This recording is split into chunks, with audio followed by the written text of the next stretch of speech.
Woo. Good morning, beautiful people.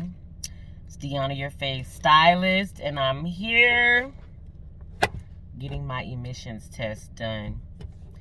And I wanted to speak to you guys about something that just came up in my business that I never thought of. Well, we actually did think of it, but it wasn't until recently, actually a few days ago, where it was like, okay, this is really serious. We really need to come up with a protocol for it. So sometimes in a booth rental salon or commission salon, you find that you're going to have times and spaces when you're going to leave hairstylists alone by themselves, right?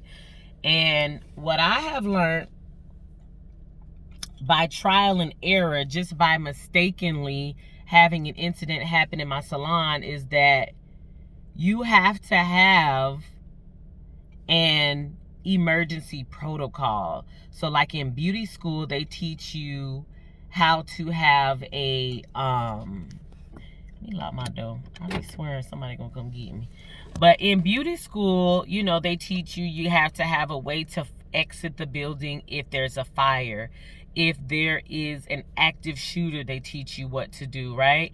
And if someone gets ill or there's some type of emergency, you have to know what to do. Well, the thing with that is that when you're booth renting or even doing commission and you run a type of salon to where there's like not necessarily an owner or manager on the premises at all times, you have to make sure that you have hairstylists that don't mind handling the emergencies that may arise, because they may arise while they are there.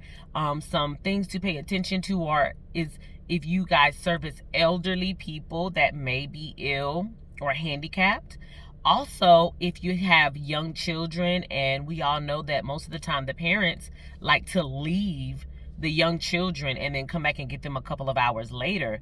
If something happens to that child while they're on the business premises, you as a business owner may be held liable. So one thing you need to do is make sure that you have all your insurances in place, and you need to clearly speak with your insurance agent and know what your insurance covers for your particular business, whether you be like an employer type business and or more independent contractors, regardless of how you got them set up. I ain't even getting into all of that.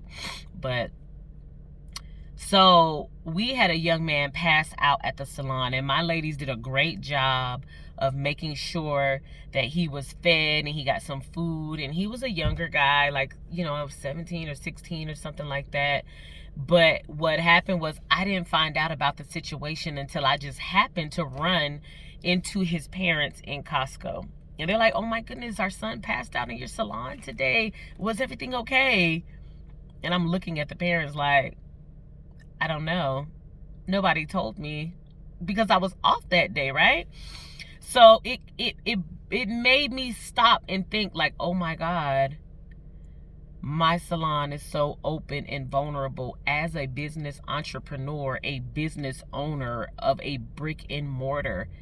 It just suddenly dawned on me how at risk I am for a lawsuit or for some big emergency happening in my salon. And my stylist did a good job, but where they did not follow through at is that they did not contact me. They did not contact me and let me know what was going on.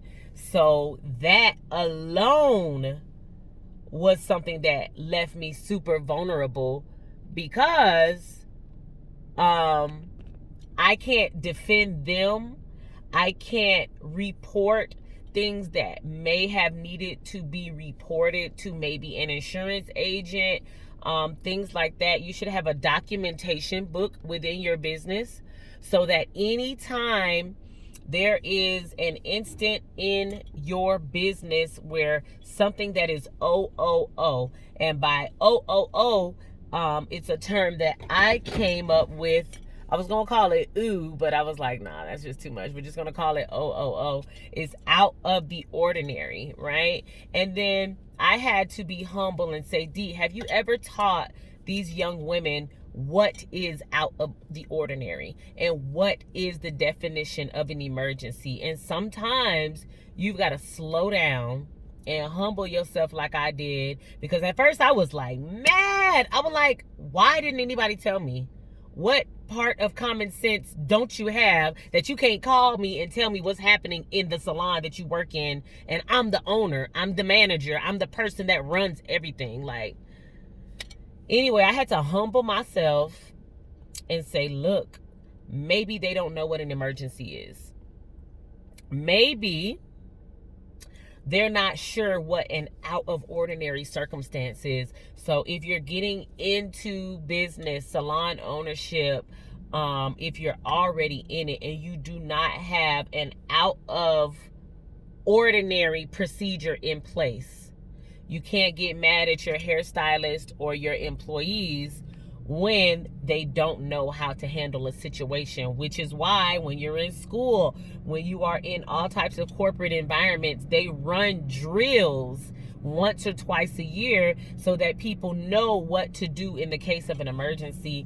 And I failed my team in doing that, and not only left them vulnerable and open, but I left myself and my business open. So as of yesterday, we had a quick meeting and I printed up an MHS emergency procedure explaining what is an emergency, which is something that threatens life, illness, property, or the environment, right? So those 4 things pretty much cover everything. If those things become threatened or at risk of being damaged negatively, then that means that it's an emergency. And I put the Wikipedia definition on there that stated that even in an emergency, some emergency people cannot get it taken care of until after the emergency is over, and then just pretty much try to clean up the damage from there. And then it goes on into the step part 2 part where it explains an out of ordinary protocol, and it says, okay, an ordinary day is a day where everybody's clients come in, everyone is happy, services are done well, we have no visitors, nothing distinct or superiorly interesting has happened in the day to give that day a different type of characteristic out of an ordinary smooth day. That was my definition as much as I could get across, because I really needed people to understand what an ordinary day is, because it came to my realization that most people are not thinking about the business as a whole. That's your job as the business owner. They don't even know what liabilities or lawsuits or risks or vulnerabilities you may face as a business owner, and it's never their job to know unless they've assumed a position of leadership within your organization. You know what I mean? So if they haven't, then you've got to be a little bit more clear about what you need and what you want from them. So my out of the ordinary protocol did go into about 10 different examples of what is out of the ordinary. So out of the ordinary would be if someone comes into your business practice and they are selling something, right? That would be something that you would want to let somebody know. That could be anything, and not to be over exaggerating, but that could be somebody setting y'all up to get robbed, coming in casing the joint, right? We don't have a no soliciting sign, so people can come in and sell. If a vendor comes into your salon and straight sets up and just starts selling stuff, that's a great out of the ordinary situation. if someone passes out, if someone vomits during the day, if there's an irate customer that's extremely unhappy, just unhappy in general, you know what I mean? Because when you care about your business, any little bit of discomfort for a client should be it should be known by the owner so that they can do what they need to do to ensure that the reputation of their salon stays intact. And if you have people that are not concerned and not paying attention to these things, as a business owner, as hurtful as it may sound, you may need to reconsider that person, because there will come a time, mark my word, when something big is going to happen and they are going to let you down. You're going to trust them with your business, and they are going to have the type of attitude like, well, it ain't my business as long as they stay out of my way type deal. And those type of attitudes are very, very detrimental to business, okay? So those are some things that I learned just by this situation in my salon coming up the other day when I was off for a full day, and we had a young man pass out, and then his parents were concerned about him. So when they saw me in the store, the first thing they said was, oh, what happened in your salon? You should have saw how quick the conversation got once they learned that I didn't know. I felt a sense of frustration, but not really it being expressed. So I was like, oh my God, how embarrassing as a business owner to not know what's going on in your business when it's an emergency. That means that you haven't trained your people to report to you in the sense of an emergency. Older, more mature people that have more life experience naturally know. But even in those cases, you just cannot always assume that they know. So get your emergency procedure together. If you guys need to run drills, y'all need to know where everybody's going to meet up. If there is a fire, how to behave. If there is an active shooter, if there is a burglary that takes place, you guys should have some things set up. Everybody should be CPR trained, in my opinion. I'm even going to invest in getting on one of those suction things that goes on the mouth and actually sucks things out of people's throats that are choking, because it just scared the crap out of me that I didn't know what was going on in such a serious situation. So anyway, you guys do what you need to do to protect your business, because nobody's going to protect your business like you. This is Deanna, your face stylist, coming from Mel Virus Hair Studio.